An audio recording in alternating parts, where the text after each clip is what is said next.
Asterisk, asterisk, you reap what you sow, ... Asterisk, asterisk, how many times have you heard that phrase? It sounds simple, maybe even... But what if I told you this idea spans centuries, came from one of history's greatest philosophers, and hides a challenge that could transform how you see your choices? Marcus Tullius Cicero, a giant of ancient Rome, declared this 2,000 years ago. You reap what you sow. He wasn't just talking about farming. This was a warning. Our actions are seeds. What are you watering today? The Bible echoes this in Galatians 6-7. Do not be deceived, God cannot be mocked. A man reaps what he sows. But here's the hard question no one wants to ask. What when the harvest doesn't come? When you plant kindness but reap indifference? When you sow hard work but harvest failure? Were Cicero and Scripture wrong? Or ... Could the harvest be not just the fruit but the journey of the seed itself? Consider this as we unpack the story of a man who turned this phrase upside down. Imagine Rome, 43 BC, the Senate in chaos, factions at war. And one man, Cicero, who dared to plant words against power. He knew the risk. But did he imagine what he would reap? Because look, Cicero planted speeches against Mark Antony and reaped a death sentence. His head was displayed in the Roman Forum. Cruel irony, or proof that we reap what we sow, is darker than we thought? Solomon warned in Proverbs 18:21, death and life are in the power of the tongue. Cicero planted courage with his words, died for it, yet his legacy lived 2,000 years. So, what did he truly reap? Could the harvest come at the wrong time or in the wrong place? Because some crops only sprout after the sewer is gone. And this brings us to a soldier lost in war. Normandy, 1944. A captain dies embracing a soldier and whispers, "Earn this, ... double quotes, Ryan survived." But those words haunted him for life. Why? Because the captain planted his own death. Ryan could reap life today. And this leads to the cruelest question. How many of us are living without earning others' sacrifice? Ecclesiastes 3:1 says, there is a time for every purpose under heaven. But what when harvest time isn't ours? We inherit fruits we didn't plant? Old Ryan, weeping at the cemetery, asks his wife, did I earn this? And you? Because here's the truth, Cicero and the Bible hide.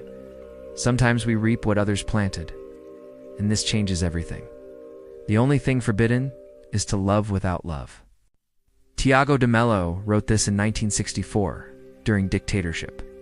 But what's its connection to reaping what we sow? Because loving without love isn't just fraud. It's planting empty seeds, expecting sweet fruit. As 1 Corinthians 13 says, if I deliver my body to be burned, but have not love, I gain nothing. How many relationships today are barren soil? Parents who plant absence, reap distance. Marriages that plant routine, ... reap loneliness. But what when you love with all you have and still reap pain? This is what they asked Jesus before the cross. Tiago the poet knew. Loving without love is planted lies, but loving and suffering, that has another name. It's called legacy. And this is where Mario Quintana enters. Life is a chest of surprises. Mario Quintana knew. You open the lid and bam, one surprise, then another, and another. Some sweet as first love, others sharp as a friend's betrayal. But here's the secret no one tells. God has a chest too. Psalm 92:12 says, teach us to number our days, that we may gain a heart of wisdom. How many of us miss surprises by not counting? By chasing the urgent while forgetting the eternal? Quintana warned. The devil isn't dying, it's ceasing to live. And this leads to the final, most dangerous question. What are you putting in God's chest? Seeds or just empty husks? I am not here. This was the epitaph Mario Quintana wanted, but you. Where are you really? Because one truth connects Cicero, Private Ryan, and Tiago de Mello. Our harvest doesn't end when we die. Revelation 14:13 says, blessed are the dead who die in the Lord, ... Their deeds follow them. Their deeds, not their likes, not their bank balance, not their job title. What you planted but never saw grow, someone is harvesting today.